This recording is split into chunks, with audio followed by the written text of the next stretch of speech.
Good morning, everyone. Welcome to the home of America's Hoosier President. My name is Charlie Hyde. I have the honor to serve as the President and CEO of the Benjamin Harrison Presidential Site and as MC for today's dedication ceremony of the Charters of Freedom in partnership with Foundation Forward. We are joined by a remarkable group of special guests and dignitaries, including patriotic philanthropists Vance and Mary Jo Patterson of Foundation Forward, along with their team. Also, I'd like to acknowledge Elaine Copps-Beadle and Eric Beadle, through whose extraordinary generosity we are able to partner on this Charters of Freedom installation here at our national landmark property in the heart of Indianapolis, literally at the crossroads of the crossroads. We're making the best of it, you can see. In just a few minutes, you'll be hearing from Elaine, as well as Presidential Site Board Chair Brian Hewitt, as we reflect on the importance of celebrating our country's founding documents and their fundamental importance in our history. But not before Colonel Jim Staggers of the Indiana National Guard shares the invocation and Staff Sergeant Amanda Harris leads us in the Pledge of Allegiance and National Anthem. She will, as the 23rd President in this quote before us said, help us sing of it. But first, on behalf of our Benjamin Harrison Presidential Site Board of Directors, staff, volunteers, thank you so very much for celebrating the Old Glory New Vision campaign with us this morning. This is the first time we've had this space open to the public, and we could not be more excited. You've doubtless seen the names of major supporters of the campaign inscribed on the walls behind me. We are grateful to each and every one of them for being our friends and advocates. Could you please join me in thanking all of them with a round of applause?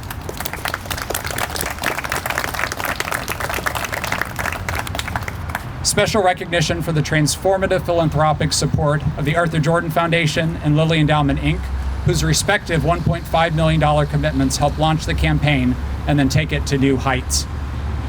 I'd like to recognize our Capital Campaign Cabinet, Rosemary Dorsa, Bob Everett, Tom Eubank, Brian Hewitt, Stan Hurt, Nikki Mann, Kimball Harrison Morsman, Donna Oaklack, Blake Roebuck, and James Wallace.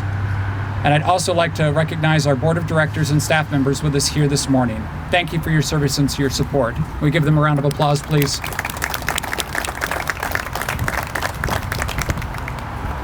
So I'm all about saying my thank yous. So I want to make sure that everyone knows how grateful we are for the generosity, leadership, and support, and really, truly helping transform this property in a way that befits an American president. So if you could hold your applause, I'm just going to briefly share some of our most prominent supporters.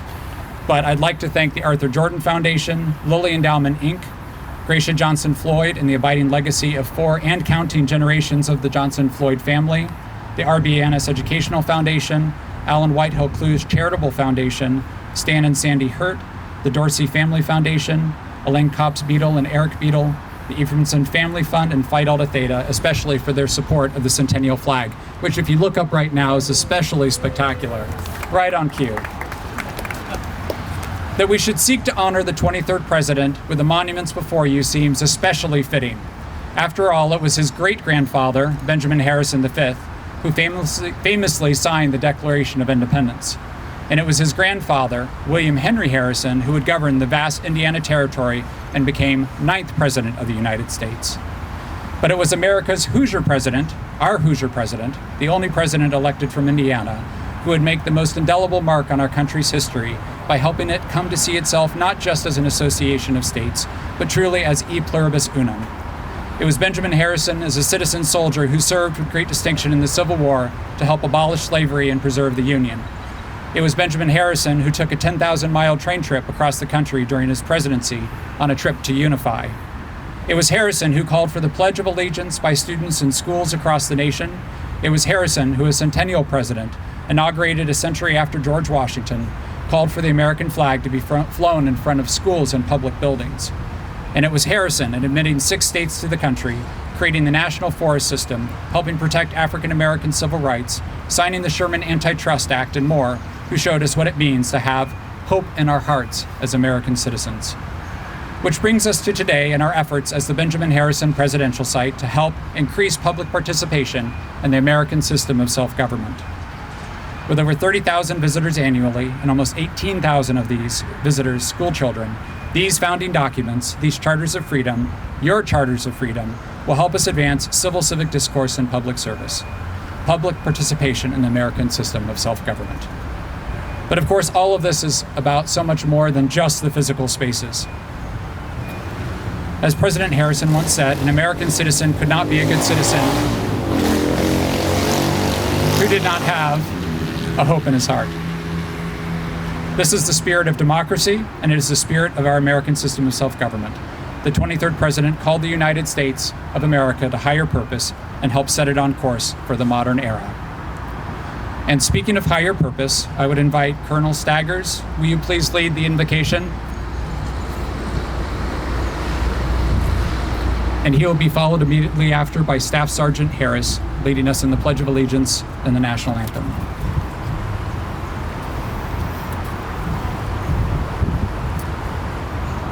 Let us pray.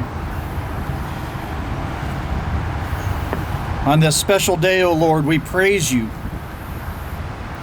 for our nation and for the flag which flies over our land. As we look to the stars on the blue field, we are mindful of the heavens and your creation. As we look to the stripes, we remember the rays of your light and your truth. May this awareness, light and truth, permeate our lives and the way in which we relate. Help us, O God, to pray and to know that this flag represents one nation under God. As we have gathered here at the home of our 23rd President and namesake of one of our independence framers, we are called once again to appreciate your divine wisdom that is manifested in our foundational documents. May the freedom afforded to us from above in these documents be manifested in the thoughts of our President, in our legislature, in our judicial branch, and in our military leadership. Bind us as one in strength and in love, for as our flag and our charters have carried on your message of God-given rights, may we uphold these freedoms in our own lives and strive to ensure these freedoms remain unfringed for all humanity. Amen.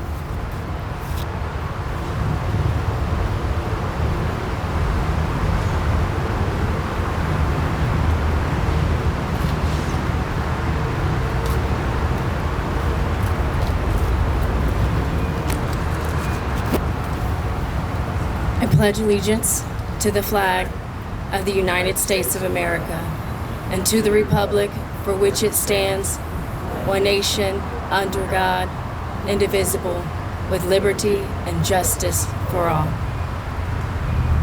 Oh, say, can you see by the dawn's early light what so proudly we hailed at the twilight's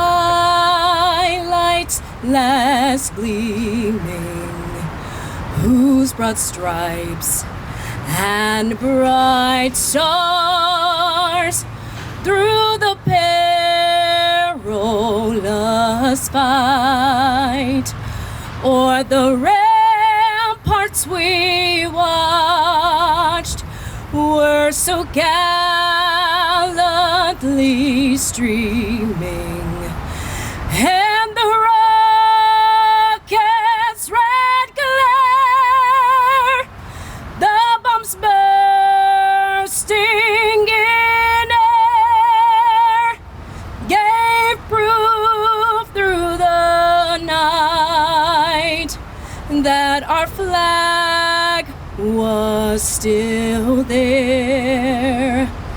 Oh, say, does that star-spangled banner yet wave o'er the land of the free and the home of the brave?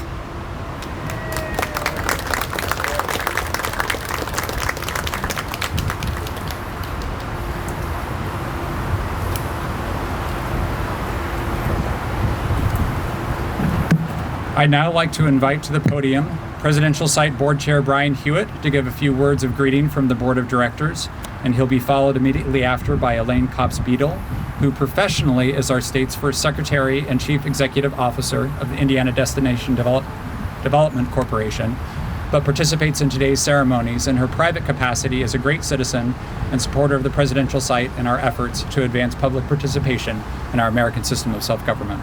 Brian?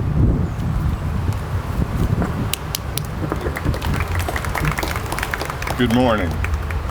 President Benjamin Harrison said, "Do not be ashamed to love the flag or confess your love of it. Make much of it. Tell its history. Sing of it." What enduring words. Enduring words that define in many ways what we celebrate today. This cloak of freedom, this cloak of protection. 2.5 years ago, the board and the staff planted a seed. It was a seed that has resulted in this mission. It has resulted in what we're looking at today. But this is not just a place, a beautiful place indeed, that will be celebrated for hundreds of years. It is a responsibility. It is a responsibility that Benjamin Harrison himself placed upon the citizens of the United States. We planted one seed. We nurtured that seed. And now hundreds of people across the country are watering that plant and nurturing it with us. People from nearly every state of Indiana supported the campaign. People from every state in the union supported that campaign. We had broad support and we had caring people that are ready to be engaged. We planted that seed and it's growing. But remarkably, President Benjamin Harrison planted many seeds. Read about him, continue to learn about him. He was incredibly progressive, and that is our mandate, to take those seeds of equality, those seeds of participation in the American system of self-government, and make them live forever. I thank you for all of your support and for being here today to celebrate this wonderful symbol and the mission that we all share. Take care.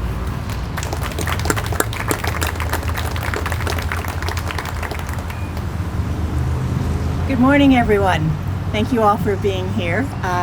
This is a special occasion, and we have a special presidential site here that we need to cherish, we need to promote, and this enhancement. And thank you to the leadership of the board and to Charlie and everyone else for coming up with this vision of how we can make this the true gem and really shine here in Indiana.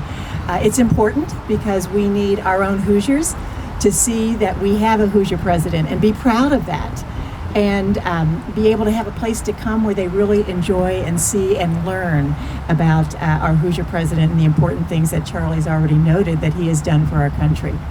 So we were very pleased to be part of this, my husband Eric Beadle and I, in supporting this effort and this enhancement, and particularly the Charters of Freedom.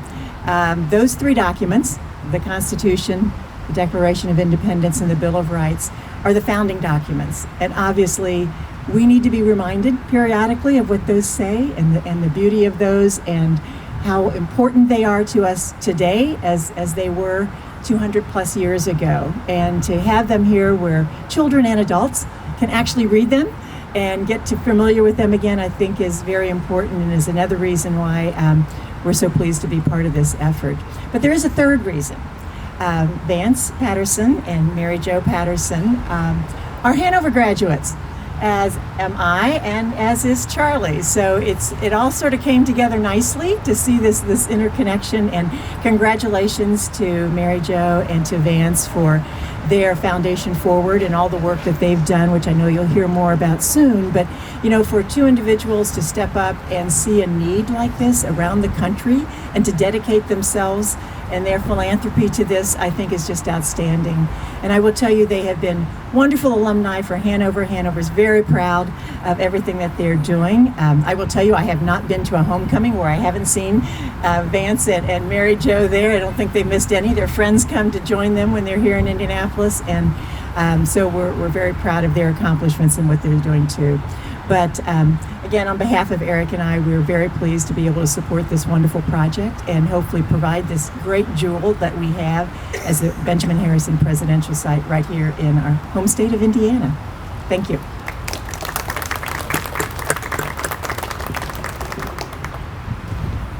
Thank you very much, Elaine. I would now like to invite to the podium our friends and partners, Vance and Mary Jo Patterson. You'll hear about their remarkable patriotic philanthropy and how their efforts through Foundation Forward and Charters of Freedom, bringing our founding documents to the forefront of communities across this country. Please join me in welcoming them both.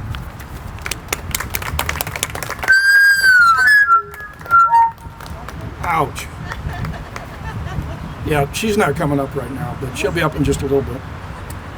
You are to be commended for making the effort to be here this morning. My question is, are you ready to be a part of history? Because we're going to dedicate your Charters of Freedom setting.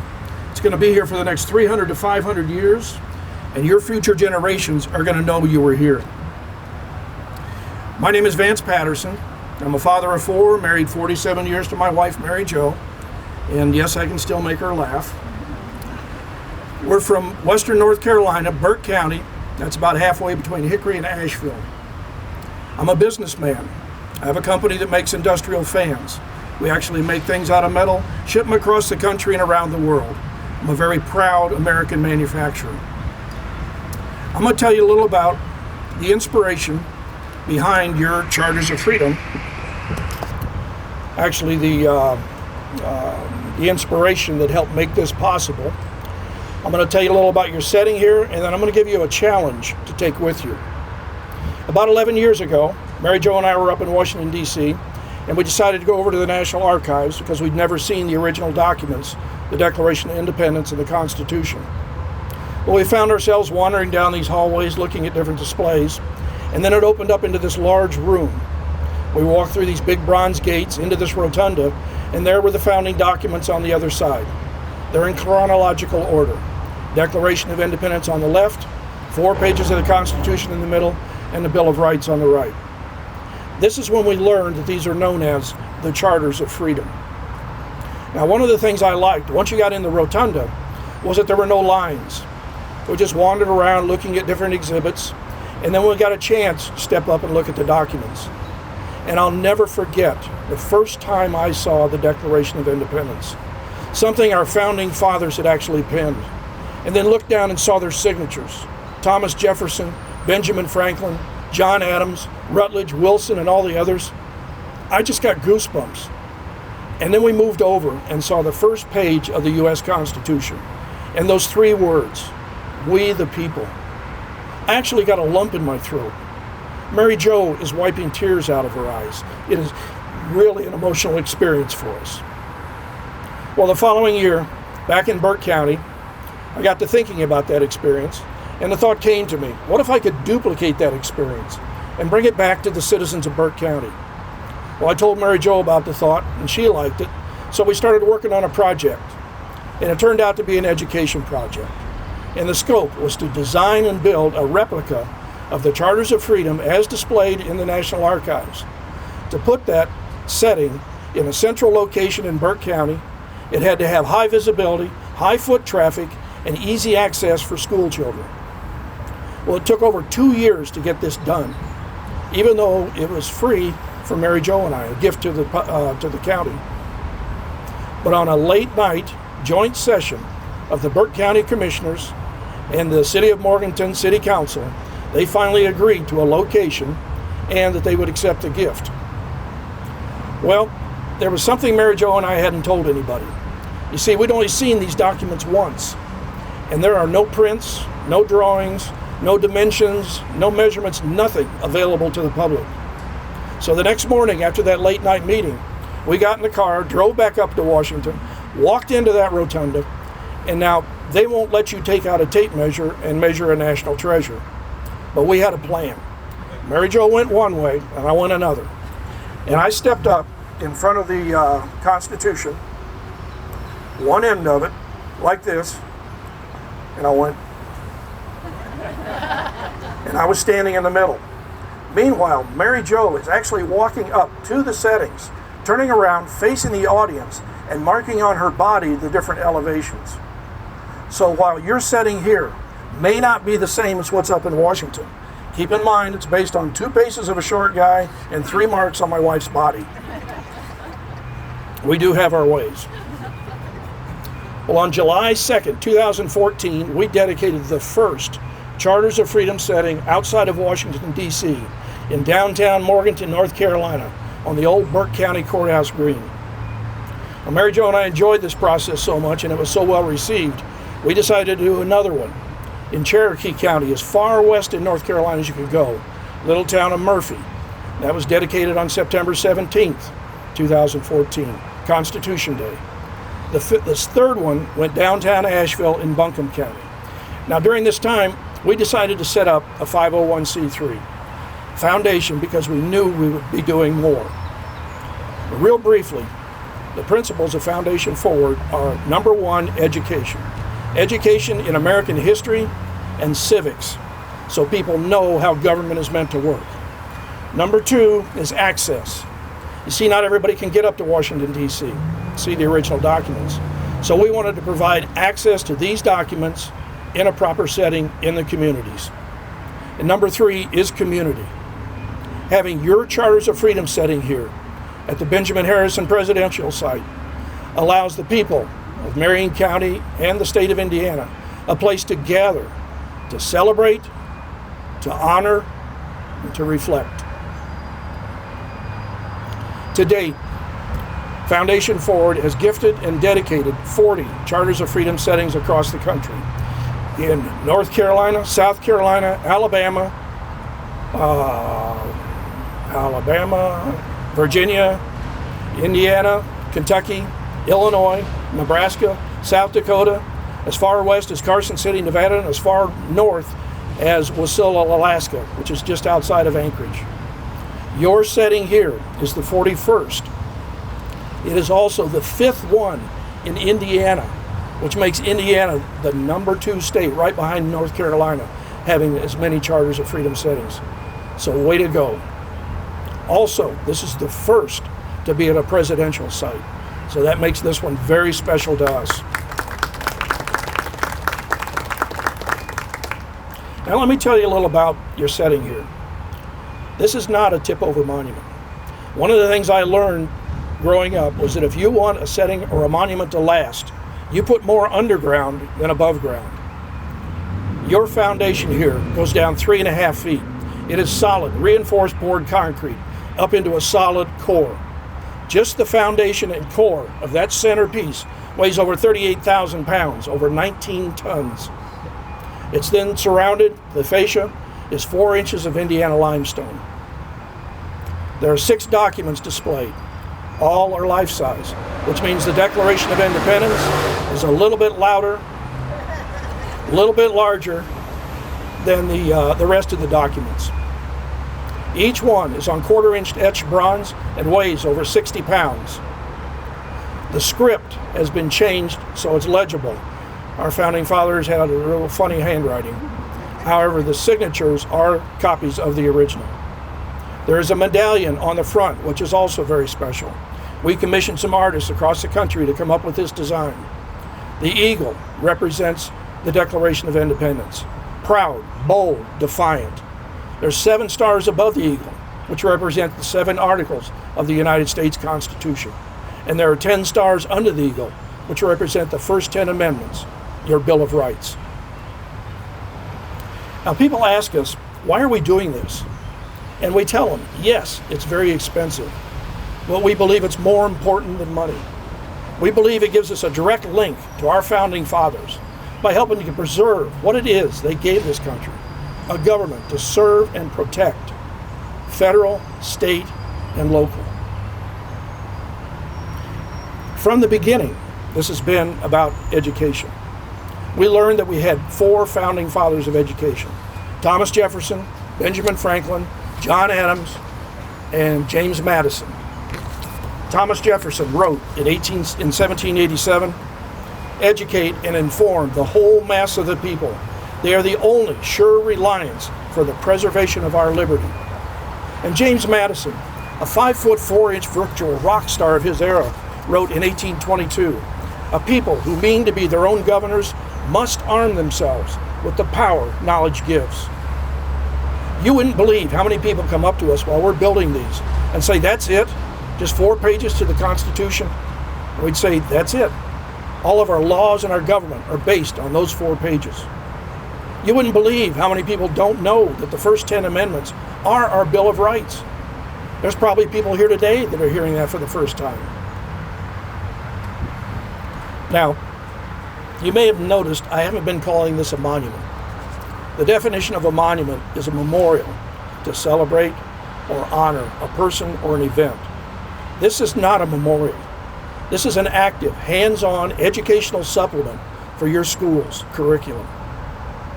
Imagine, if you will, teachers bringing their 3rd, 4th, and 5th grade classes here to Benjamin Harrison Presidential Site to see their charters of freedom.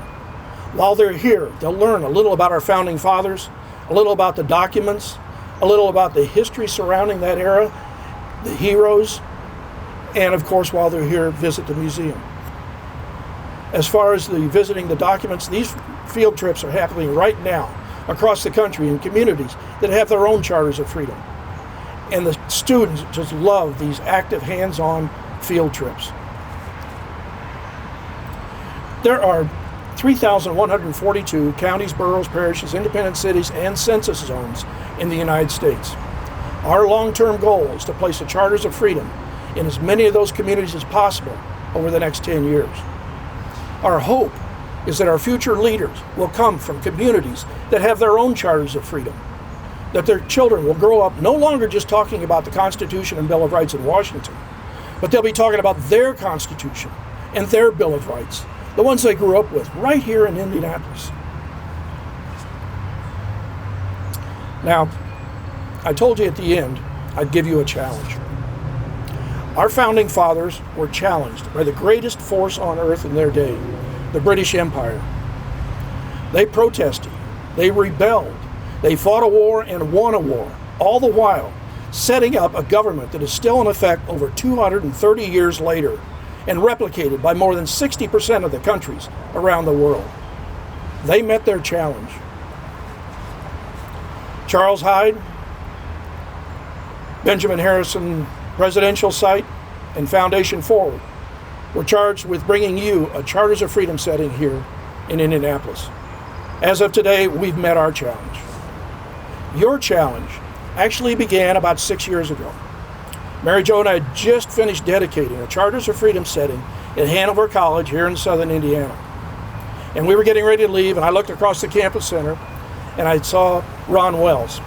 I said, I got to go thank this guy again because he helped me a lot during the dedication. Ron's African-American facilities engineer. So I walked over, and I'm shaking Ron's hand. I said, Ron, thanks again for all the help you gave me. And he said something like, you're welcome, and thank you for making this contribution to our community. And I said, what I usually say, just make sure they use it after we leave.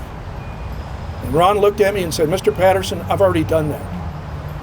I brought my son over last night, and we had the talk. And I said, Ron, that means more to me than anything anybody's ever said after a dedication. Way to go. So your challenge is to bring your child, your niece, your nephew, or other member of the family down here to your Charters of Freedom. And you have the talk like Ron Wells did. You tell them about their freedoms and rights and how those freedoms and rights give them an advantage over the rest of the world to pursue their passion, to chase their dreams, to accomplish their goals and get out of life what they want to get out of life. You do that. And Benjamin Harrison Presidential Site, Mary Jo and I, and all of Foundation Forward, as far as this gift is concerned, we'll call it even. Thank you.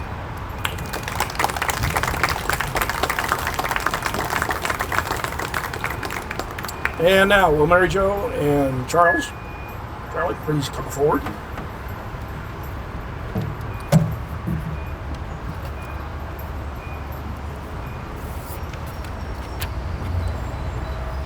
The Charters of Freedom setting located at Benjamin Harrison Presidential Site, 1230 North Delaware Street, Indianapolis, Indiana, is hereby gifted by the Benjamin Harrison Presidential Site in partnership with Foundation Forward Incorporated of Burke County, North Carolina, to the children, veterans, and citizens of the state of Indiana.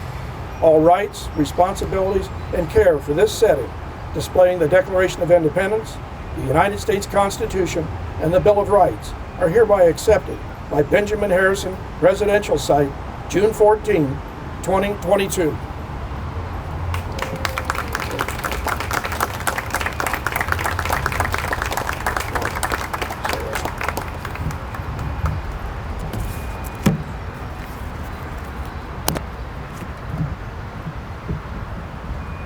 So we're now going to have the unveiling, preceded by the cannon volley. Is that the sequence? Sure.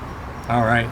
So we're going to have, moving over to the cannons. So our honorary cannoneers for today are going to be Elaine Copps Beadle, Eric Beadle, Stan Hurt, Sandy Hurt, Carolyn Anker, Aaron Dorsey, and John Kraus. If you could please make your way over to the cannons. And then Vince will provide direction on that. But as they're making their way, I want to make sure to give Vince, certainly for his partnership and involvement and support for the Benjamin Harrison Presidential Site, and Mary Jo, I want to make sure that you have one of our Old Glory New Vision Capital Campaign pins. May I put this on your lapel? Absolutely. And Mary Jo, may I do the same for you? I've lost one of my magnets, so I'm giving you mine. Okay. Good work. Thank you. Thank you so much for your support and participation.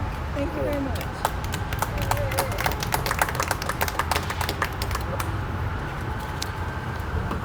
All right, don't go too far away. We got something that we don't usually do. We have a gift for the Benjamin Harrison Presidential Site. And while Command Sergeant Major U.S. Army retired Perry Snyder is getting ready over there with the cannoneers, I wanted to tell you a little about this document over here at the left, my left. Often when I'd be going across the country or across the Carolinas making presentations about Foundation, I would get the question, what about the other amendments? And I knew what they were talking about, the 13th, 14th, and 15th. 13th abolishes slavery, 14th guarantees the right, is citizenship, and the 15th guarantees the right to vote. And I'd say something like, well, I know those are very important, however, they're not part of the Charters of Freedom, so they're not part of the gift. And sometimes that would get in the way of them accepting the gift. Well, over the years, I came to realize that this has gotten bigger than just the experience Mary Jo and I had up in Washington. Also, that it's about education. And there are a lot of supporting documents around the founding documents up in the rotunda. So I did some research, and I found that there is no document listing the civil rights amendments. I also realized that there are two more than just those three. The 19th is women's suffrage, and the 24th was the result of the Civil Rights Act of 1964, and that's no poll tax. So I commissioned a nationally known calligraphy artist in Winston-Salem, a guy named John Stevens, to take my thoughts on how this should be, explaining how Article 5 of the U.S. Constitution allows for the correction of any mistakes our founding fathers made. They were really smart people by putting that in there. So John Stevens took this, he researched the writing styles of the 18th century, the materials that were used, and the format for documents. And he came up with a document. It took him 5 months to do it, which, being an entrepreneur, I thought was a little bit long. But he came up with truly a work of art, historic art. So we have made copies of these. This is a certified copy, numbered and signed by Mary Jo and I, and gifted to Benjamin Harrison Presidential Site for all of the employees or for just display in the building itself. So here's the materials on that. The certification. And Thank you so much. Thank you. all right, are my cannoneers ready? Article 1 defines the legislative branch, composed of the House of Representatives and the Senate. It describes their powers and responsibilities. Article 2 defines the executive branch, the qualifications for president and vice president, their powers, responsibilities, and means of removal from office. Article 3 sets up the judicial branch, the Supreme Court and the lower court system. It protects the right of trial by jury and defines treason. Article 4 gives the states the right to make and carry out their own laws related to the people and problems of their state, so long as those laws do not conflict with the United States Constitution. Article 5 outlines the process of amending the United States Constitution. Article 6 sets the status of the United States Constitution as the supreme law of the land, to which all leaders, including the legislative, executive, and judicial, must be loyal. Article 7 addresses ratification and declares that the United States Constitution should take effect if 9 out of 13 states ratify. Children, veterans, and all citizens of Marion, Indiana, I give you your charters of freedom.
Oh, beautiful for spacious skies, for amber waves of grain, for purple mountains, majesties above the fruited plain.